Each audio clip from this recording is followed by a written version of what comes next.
सद्गुरु श्री ब्रह्म चैतन्य महाराज गोंदवलेकर, इनका प्रवचन 9 जनवरी। नाम और विकल्प। हम लोग प्रायः ऐसी शिकायत करते हैं कि नाम स्मरण प्रारंभ करते ही अनेक विकल्प निर्माण होते हैं और नाम स्मरण के प्रति हमारी निष्ठा कम होती है। क्या इसके लिए कोई उपाय है?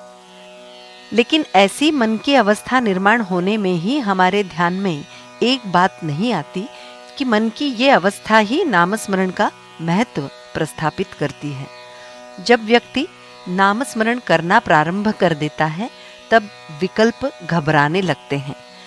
वे जानते हैं कि अब ये व्यक्ति नामस्मरण करने लगा है, अब हमारी कोई खैर नहीं।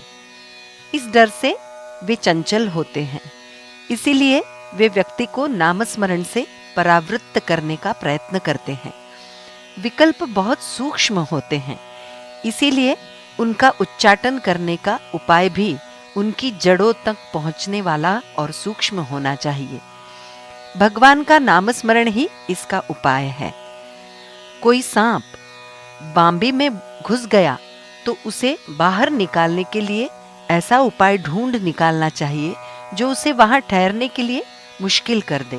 बाहर से शोरगुल करने से कोई परिणाम नहीं निकलता। बांबी में धुआं या गर्म पानी छोड़ने पर ही वो बाहर आता है। ठीक इसी तरह नाम स्मरण करने पर यदि विकल्प निर्माण होते हैं तो मानना चाहिए कि नाम स्मरण की आंच विकल्पों के जड़ों तक पहुंच गई है। अतः नामस्मरण करने पर विकल्प निर्माण होने लगे तो घबराने के बजाय उसे सुलक्षण मानना चाहिए और समझना चाहिए कि हमें विकल्पों के विनाश की चाबी मिल गई है, और उसी भावना से अधिकाधिक नाम जपना चाहिए। विकल्पों को हटाने का यही एक सरल उपाय है। नामस्मरण के बारे में प्रारंभिक अवस्था में सभी शक करते हैं, लेकिन निरंतर नाम जपने से ही विकल्प कम होते रहते हैं। अभ्यास से ही ध्येय पूर्ति होती है। आजकल सच्ची भक्ति नहीं है, इसलिए भगवान का स्मरण भी नहीं होता है। भगवान के स्मरण का अभ्यास किए बिना सच्ची भक्ति नहीं होती।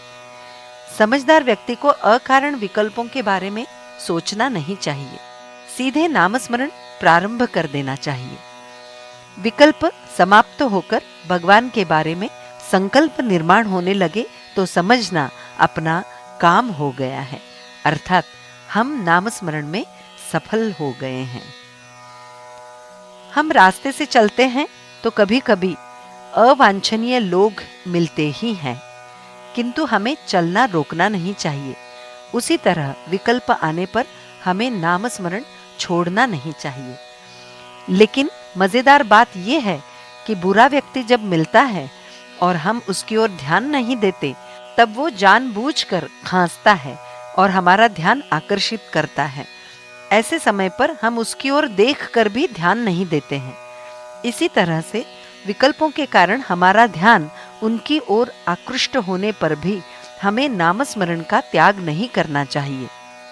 शंका निर्माण होने पर भी नामस्मरण में खंड नहीं होना चाहिए। नामस्मरण ही शंकाएं मिटाएगा और धीरे धीरे विकल्पों को भी रोकेगा। जो बहुत कुछ किया होता है वो भी शंका के कारण विफल हो जाता है। ऐसा प्रण करने पर कि हम नामस्मरण हर हालत में नहीं छोड़ेंगे तो हमारी वृत्ति निश्शंक होकर ही रहेगी। जानकी जीवन स्मरण जय जय राम।